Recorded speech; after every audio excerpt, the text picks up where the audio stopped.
အားလုံးပဲမင်္ဂလာပါပွဲကြက်ကာလမှာကျွန်တော်တို့ဘာစီလိုနာအသင်းကတော့ရီယယ်ဘတ်တစ်ရဲ့အိမ်ကွင်းမှာတွားရောက်ရှင်ပြိုင်ခဲ့ပြီးတော့3-5 ဆိုတဲ့ရလဒ်နဲ့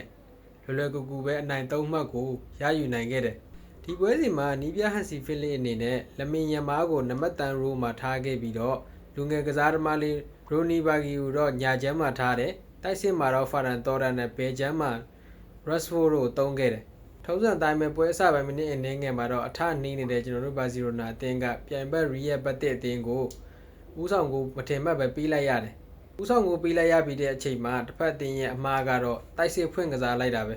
ရီယယ်ဘတ်တစ်အသင်းအနေနဲ့တိုက်စစ်ကိုဖွင့်ကစားတဲ့အပေါ်မှာကျွန်တော်တို့ဘာစီလိုနာအသင်းကတောက်လျှောက်တိုက်စစ်တွေဆင်ခဲ့ပြီးတော့ကွန်ဒီနဲ့ရူနီဘာဂီရဲ့ဖြတ်တင်ပေးပို့မှုကနေဖာရန်တော်ရက်ကဦးဆောင်ကို2 ဂိုးကိုပြန်လည်ရယူနိုင်ခဲ့တယ်တကယ်ဆိုရီယယ်ဘတ်တစ်ကဘာစီလိုနာလိုအသင်းမျိုးကိုတိုက်စစ်ဖွင့်ဆော်တာကသူတို့အမှားပဲသူတို့အနေနဲ့ခံစစ်ကိုကြီးကြီးလေးလောက်ပြီးတော့မှရင်ဆိုင်မယ်ဆိုရင်တော့ပေးကိုတွေဒီလောက်ထိများခဲ့မှာမဟုတ်ဘူးဘာစီလိုနာအသင်းကိုတိုက်စစ်ဖွင့်ဆော်တဲ့အပေါ်မှာဘာစီလိုနာရဲ့တိုက်စစ်ကိုပြန်လည်မရှင်နိုင်ဘဲနဲ့ပထမပိုင်းမှာပဲကျွန်တော်တို့အသင်းက4 ဂိုးပြတ်နဲ့ပဲပြတ်သားဦးဆောင်နိုင်ခဲ့တယ်ပထမပိုင်းမှာယမားအနေနဲ့ကွင်းလင့်မှာတိုက်အလုံးမဖြစ်ခဲ့ပေမဲ့ညာချမ်းမှာကစားတဲ့ရူနီဘာဂီကတော့ပြန်ဘက်ခံစစ်ကိုလက်ထွက်သွားလိုက်အတွင်းကိုဘောလုံးချိုးပေးလိုက်နဲ့တူတော်အလုပ်ဖြစ်ခဲ့တယ်ဒုတိယပိုင်းပြန်စားတဲ့အချိန်မှာတော့ကျွန်တော်တို့အသင်းကဒီရက်လက်ကိုဆက်လက်ထိန်းသိမ်းဖို့အတွက်ပွဲကိုထိန်းချုပ်ကစားနေခဲ့ပြီးတော့ထင်မှတ်ပဲနဲ့ Respo ရဲ့ကန်ချက်ကနေရီယယ်ဘတ်တစ်ကစားသမားလက်ထိခဲ့လို့ပနတီရခဲ့တယ်ရရှိခဲ့တဲ့ပနတီကိုတော့လမီယမားကပဲကန်သွင်းပြီးတော့နောက်ထပ်ဦးဆောင်ကိုထပ်ရခဲ့တယ်လာမယ့်ဗုဒ္ဓဘူးနေ့မှာကျွန်တော်တို့အသင်းအနေနဲ့ချန်ပီယံလိကစားရမယ့်အနေအထားမှာနီးပြဟန်စီဖီလစ်ကအဓိကကစားသမားတွေကိုအနားပေးခဲ့ပြီးတော့ပွဲရဲ့ကစားအားကိုရှော့ချခဲ့တယ်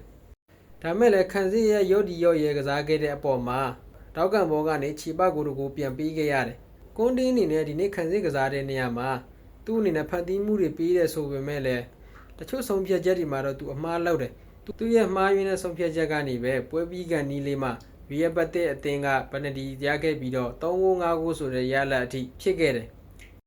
ဒါမဲ့လည်းရီယယ်ဘတ်တစ်အိမ်ခွဲမှာကျွန်တော်တို့ဘာစီလိုနာအသင်းအနေနဲ့အနိုင်3မှတ်ကိုလွယ်ကူနဲ့ပဲရယူနိုင်ခဲ့တယ်ဒီလိုပွဲချက်ကာလမှာဒီလိုပွဲစဉ်တွေကိုအခုလိုမျိုးအနိုင်သေးကြစေခဲ့တာကကောင်းတဲ့အချက်ဖြစ်ပြီးတော့အားရစရာအချက်ကတော့မနှစ်ရအတိုင်းပဲပရက်ဇင်းတွေတိုးတက်လာတယ်ခံစစ်မှာလည်းဂျရက်မာတင်ကစိတ်ချရလောက်တဲ့ခြေစွမ်းမျိုးတွေပြနေတာကတော့ရှေ့လာမဲ့ချန်ပီယံလိပွဲစဉ်တွေအတွက်ကျဉ်းသက်စရာပဲဒီလိုပွဲစဉ်တွေကိုလွယ်ကူအနိုင်ရထားတာက